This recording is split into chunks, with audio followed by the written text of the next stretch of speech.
So this video has been uploaded a few other times, but for maximum exposure, I've decided to re-upload it. It's a presentation done by an Austrian World War II survivor by the name of Kitty Worthman. It's an outline of Hitler's takeover of Austria and all the horrors that ensued. The scary part, although the attitudes of the Nazis were different, we see a lot of similarities to leftist so-called progressive policies today. This includes things like socialism, gun control, and the sometimes violent response to those who express ideas they don't agree with. If every American, especially those in my own age bracket, saw this video, their views on things like socialism, gun control, free speech, and many other issues would have the potential to change dramatically. I hope you enjoy Ms. Worthman's presentation. If it hits you as hard as it did me, then please share this video on social media. If you want to see more videos like this, please be sure to hit that like button and also consider subscribing. Enjoy. Thank you for inviting me here to your beautiful state of California. The media still claims that Hitler rolled into Austria with tanks and guns and took us over. Not true at all. The fact is that the Austrian people elected Hitler by 98% of the vote by means of the ballot box. Now, how could that happen in a Christian nation, almost 100% Catholic, that they would elect a monster like Hitler? Hitler did not look like a monster. He did not act like a monster. He talked like an American politician. The year was 1938. Austria was in a very, very deep depression. We had more than 30% unemployment. We had 25% inflation. And if you borrowed money from the bank, you paid 25% interest. That's why farmers were going broke, businesses were going broke, they could not pay their mortgage, or they could not pay their taxes. What was even worse, we had riots in our cities. We had whole blocks of the cities burned down, and our law enforcement was almost helpless. They could not control the riots. The unions were calling for strikes, and industry would close, and factories would close up, hence all this unemployment. It was not unusual in my home that 30 people a day would knock on the door for a bowl of soup and a slice of bread. They could keep themselves alive by going door to door. There were no jobs. There were young people, college graduates, no jobs. The media told us that in Germany, where Hitler ruled since 1933, they had full employment, they had a high living standard, and everybody was driving the little beetle car, the Volkswagen. We did not hear a whisper that anybody was being persecuted or arrested. We only heard good things. And of course, we spoke the same language. We spoke German. We had the same culture. There was only a border between us, Austria and Germany, like South and North Dakota. And we said, why not? We would like to have the same high living standard what Germany had, and of all the things, jobs. People wanted to work. Austrian people are not lazy, they want to work. So the Austrian people petitioned the government for a plebiscite, for an election. And hence, the Austrian people elected Hitler by 98% of the vote. So we got a new government. Nationalsozialism.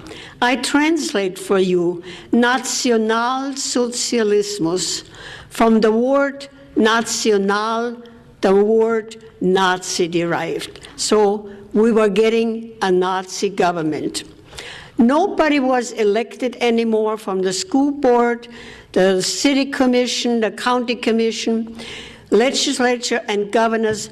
They were all appointed. Well, we thought they would only pick the very best people to govern us. Just like in Germany, we trusted them. We did not ask questions. So the first thing what happened, we had to carry national ID cards. You could not board a bus, you could not board a train without showing your national ID card. Don't ever let that happen here. Very bad idea. The next thing what happened, Hitler gave us free radios. So we could listen to him. He was a great orator. And then he nationalized the radio station. And we were warned if we would turn on a foreign radio station like British Broadcasting or Switzerland, death penalty. Nobody turned on a foreign radio station because you know what the death penalty meant. So the newspaper, before it hit the street, it was being censored by the government. So the only voice what we had was the government radio station and the government-controlled newspaper. So a lot of new things happened very quick. Hitler gave us equal rights. Oh, that sounded so very good. Equal rights for everybody. Also, everybody was getting a guaranteed income from the government. The equal rights, here we call it the Equal Rights Amendment. Equal rights was designed in two components: equality, economics, and social. Economics, that was designed to equalize the country's wealth, because everybody was entitled to a guaranteed equal income. In order to achieve that, they had to raise our taxes up to 70% to equalize the wealth. Those who were on the lower income level, to graduate them up there to an equal level. They got subsidized housing, they got food stamps, they got heating fuel, and they got a certain amount of payment from the government for each child. So they equalized the country's wealth by taxing us 70% to bring that level, the lower income level, into an equal level, and that is called socialism. Yes. On the social level, of course, under socialism, everybody has to be in the workforce. Before Hitler, of course, the moms stayed home, they were good wives, and they raised their families. But under socialism, if you are not in the workforce, you are called a parasite. So the moms were being put out into the workforce. So what happened to the children? Child care centers. You could, and it was all free for everybody. You could bring your 4-month-old baby, leave it there 24 hours, 7 days a week. As longer you left your child there, the better the government liked it. The staffers of the child care centers, they the grandmotherly type of women who took care of the children. They were young women, highly skilled in child psychology to mold the little babies from 4 weeks on up how the government wanted them. The government raised our children. So that was the equality, equal rights for everybody. The next thing what happened, education was nationalized. We had a very good educational system in Austria before Hitler. I went to public school. We had a very good curriculum. We even prayed in public school before class and after class. That morning, after the election, I walked into my classroom and the crucifix was gone. And the teacher said, this morning, we greet each other, Heil Hitler. And she said, we don't pray anymore. We sing Deutschland, Deutschland über alles, Germany above everybody. And she also said, we would not have twice a week religious education anymore either. We would have physical education instead. Oh, we did not mind that. It was a lot more fun to play ball than study the Bible or learn long prayers. She also said that on Sunday we could not go to church anymore because Sunday was compulsory National Youth Day. We had to attend at 8 o'clock in the morning to the gymnasium instead of going to church. The first 2 hours we had political education. Today I would call it political indoctrination. We were being told not to listen to our parents. They were just old-fashioned old fogies. They did not understand the young people. Only Hitler did. So don't listen to your parents anymore. And besides, you had freedom and you had rights. So our parents could not tell us anymore when to come home at night. We could decide that for ourselves. The rest of the day we had sports. We got all the sports equipment free. We got tennis rackets, we got skis, everything. And the boys of age 16, they got motorcycles. And of course, everybody had to join the Hitler Youth. That was compulsory. So the rest of the day we had sports and fun. So when we returned home at night, we told our parents how much fun we had and how much better it was, and all the sports equipment we got free, much more fun than going to church. Well, my parents were very concerned, especially my mother. So when my next school term came about in October, she announced that she would enroll me in a private school with an excellent curriculum, but not much fun. Off we went to the new school, high wall around, and a locked iron gate. And as I bid my mother goodbye at the gate, I almost hated her. I thought she was going to put me into a prison. But she was a wise woman. She said, today you do not understand why I'm doing this for you. But when you grow up a bit, you will understand.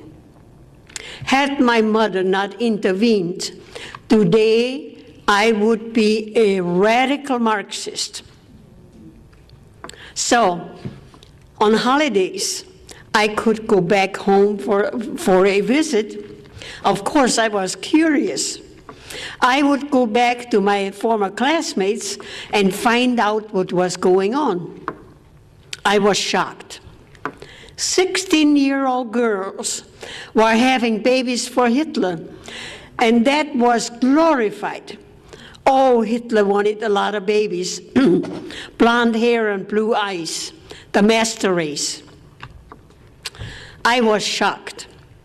So that was our educational system.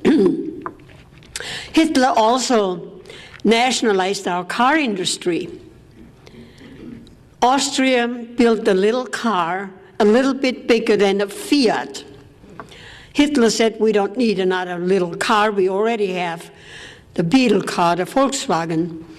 So he turned the car industry into a defense industry. Also, Hitler nationalized our banks. Hitler said, those greedy banks,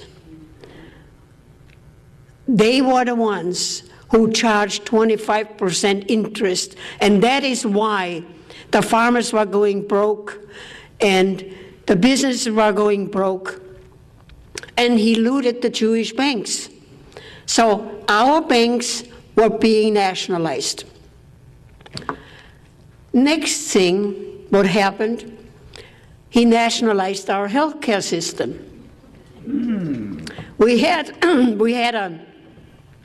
a reasonable good healthcare system, which was financed by private insurance. We had good hospitals, we had good doctors, and everybody was reasonably well being cared for. This all changed very fast.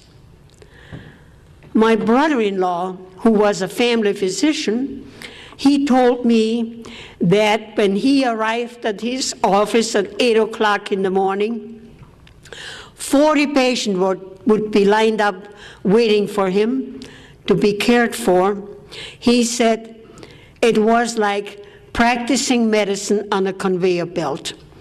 He only had time, 5 or 10 minutes per patient, and besides all the paperwork, it was a system from well taken care health care to a very, very bad system.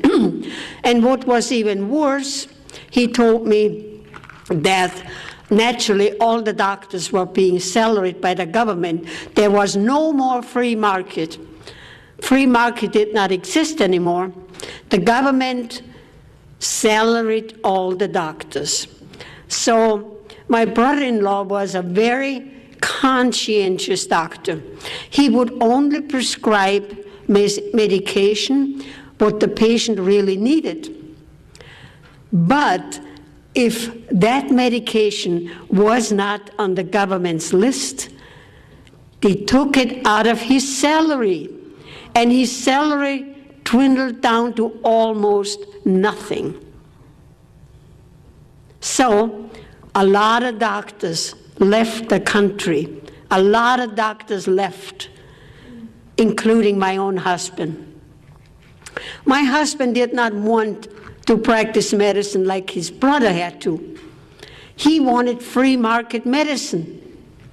He came to this country, and I remember telling me how wonderful our healthcare system was, how modern our hospitals were compared what he left behind. He said, I hope it will never change. Today, he will turn over in his grave how healthcare will change. Also, of course, under a socialist government, you have a lot of rules and regulation. We had a planning agency that was designed to control the businesses and the farmers. The bureaucrats, oh, we had tons of bureaucrats. That's how Hitler created jobs, government jobs. A lot of bureaucrats. And they would go out on the farms and count the livestock and tell the farmers what to plant, how much to plant, and how much they had to harvest, regardless of the weather. They would go into the businesses and snoop around what they could find under the auspices of health and safety. Here we call it OSHA. They were nitpicking everybody. And I hear that a lot of time from my audiences, how the bureaucrats come into their business and snoop around what they can criticize and what the business owner had to replace. And that's why a lot of businesses in Austria could not afford replacement, whether it was round tables versus square tables and more bathrooms. So a lot of businesses closed their doors. So also the bureaucrats would go out on the farms and count the chickens and order the chickens how many eggs they had to lay. That's right. Ridiculous. Absolute ridiculous. Hitler wrote a book, Mein Kampf, My Struggle. He wrote in the book everything what he was going to do, that he was going to take over the world. But the Austrian people were so busy with athletics and sports, so very few people read the book. Had we read the book, we would have known what was coming. We would have known what was coming. Abortions were highly illegal. Hitler wanted a lot of babies, blonde hair and blue eyes, the master race. But when a couple was not 100% Aryan and the woman was pregnant, she was forced to have an abortion. Hitler did not want any foreign blood, only the Aryan, pure German blood. We also had euthanasia, killing people. In my last year of college, I was sent to a small village to do my practice teaching. Maybe I should back up and tell you what really happened in education. When the time came to pick your major in college, I wanted to be a journalist and writer. I was told they didn't need journalists, they did not need writers either. They needed young teachers. So I had to go into education. I did not mind that because I like children.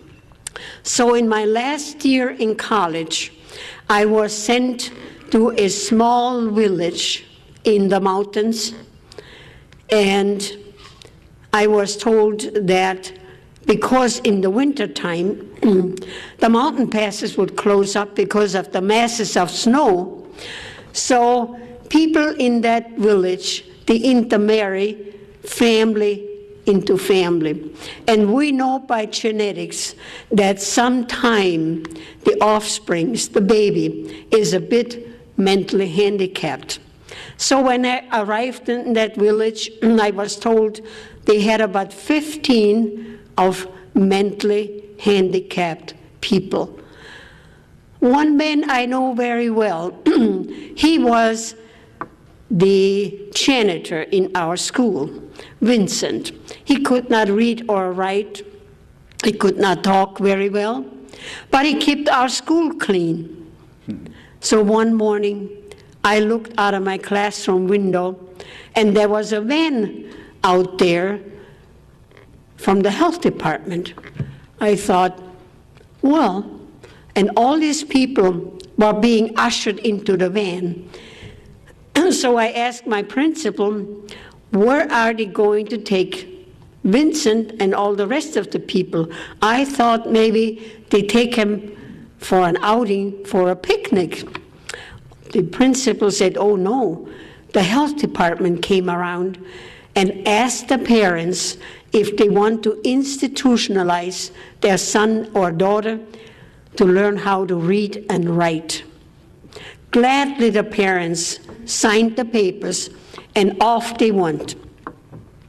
6 months later, the letters came to the parents that their son or daughter died a natural but merciful death. The news traveled very fast in that village. People said, well, they all left in excellent health, in good health. And why should they all die within 6 months? It dawned on the villagers that they were being euthanized. After the war, I found out that 20,000 children, handicapped children, were being euthanized. Hitler wanted perfect people. On a personal note, God forbid should I ever become handicapped. I will never apply for a handicapped license plate because I don't want to get on the list. Amen. And I know that under Obama's health care, we have eugenics. And that means those of us who are getting old, like me, I'm 87 years old, there is no more money for us. So that was euthanasia. We also had a federal police force, secret police, commonly known as the Gestapo, and they were everywhere in civilian clothes. You didn't know who they were. People disappeared all the time, and nobody knew where people were being taken. Nobody knew, but people disappeared. And the Gestapo, they watched everybody, everybody's coming and goings, because we had national ID cards, and of course you could not board a bus or a train without showing your national ID card. They keep track on us, and we were being so scared. The most scared of everything we were of the Gestapo, the secret police. This is how it worked. Since the war was going on, all our food was being rationed. We got 1 pound of sugar a month. So if somebody in your family passed away like grandma, you quickly took that coveted sugar coupon and went to the grocery store and bought that pound of sugar. The next day, the Gestapo would knock on your door and say, we know that you did not turn in the sugar coupon. You bought that pound of sugar, but I am not going to arrest you. But you have to inform on your boss, your neighbor, your friend, everybody you know, and report to our office once a week. They created a network of informers. We could not trust our neighbors. We could not trust our friends. We couldn't trust anybody. We couldn't trust the mailman. Nobody. We were afraid to talk to anybody, anything political, because we did not know who was informing on everybody. A network of informers they created. I believe it was in February '09. I'm a lobbyist in our capital in South Dakota. And that morning I drove to our capital about around 8 o'clock. And I had the car radio on, and the news was being reported. And there was President Obama saying, if you hear anybody criticizing me, call the White House. Yep. When I arrived in the Capitol, I quickly went to verify. I asked some of the legislators if they heard the same story, and they said, yes, we also heard that. Can you imagine creating a network of informers, informing and call the White House? Yes, it's happening. We also had gun control. the government said that children were playing with guns and we had hunting accidents, people accidentally shooting each other, and we had criminals again, murderers. The only way that they could track the murderer was by the serial number of the gun.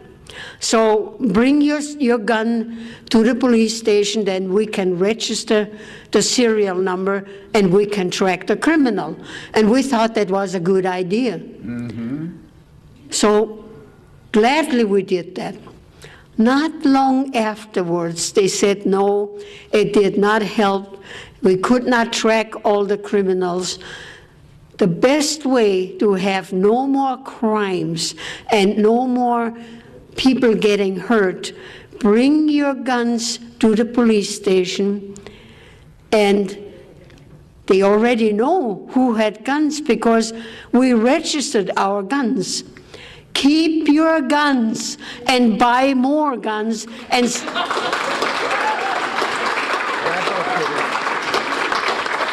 stack up on your ammo. A gun is no good if you don't have any ammo. Dictatorship did not happen overnight.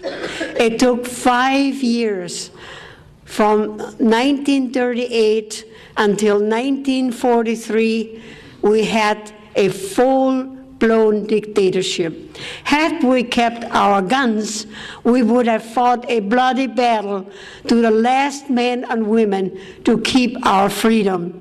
But we had no guns. A classic example is, in Switzerland, it is law that everybody has to have a gun. And Hitler took every country in Europe except Switzerland.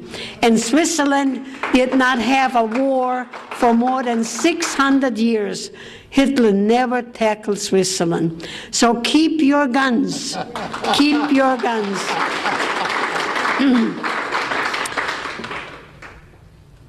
Like I said, the only information what we had, what the government provided for us, the nationalized radio station and the censored newspaper, nobody could come in and nobody could get out. We had no information, none whatsoever. We did not know that we had concentration camps. We found that out after the Americans and the Allies liberated us, that we had concentration camps, and we were shocked. We were totally shocked. When the people fear the government, that's tyranny. But when the government fears the people, that's liberty.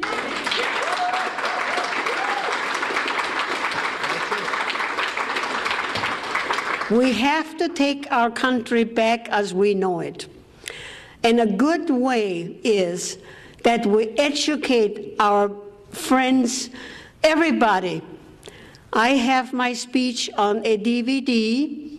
I urge you to have house parties, play my DVD, invite your neighbors, your friends, and educate them on socialism. We are almost 80% there.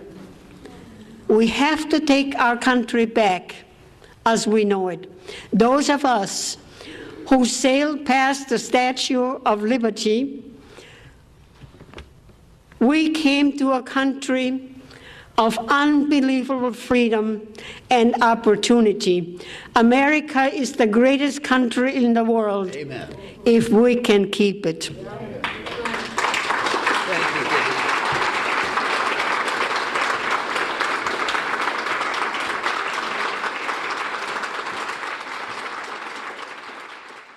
So I just want to thank you guys for taking the time to watch this powerful presentation by Miss Werthmann, and I really hope it was some good food for thought. Again, if this video hit you like it hit me, I would implore you to share this video with your friends on social media or any other way you see fit. If you want to see more content like this, be sure to like this video and hit that subscribe button. Keep fighting the good fight. This is Extreme Conditions signing out.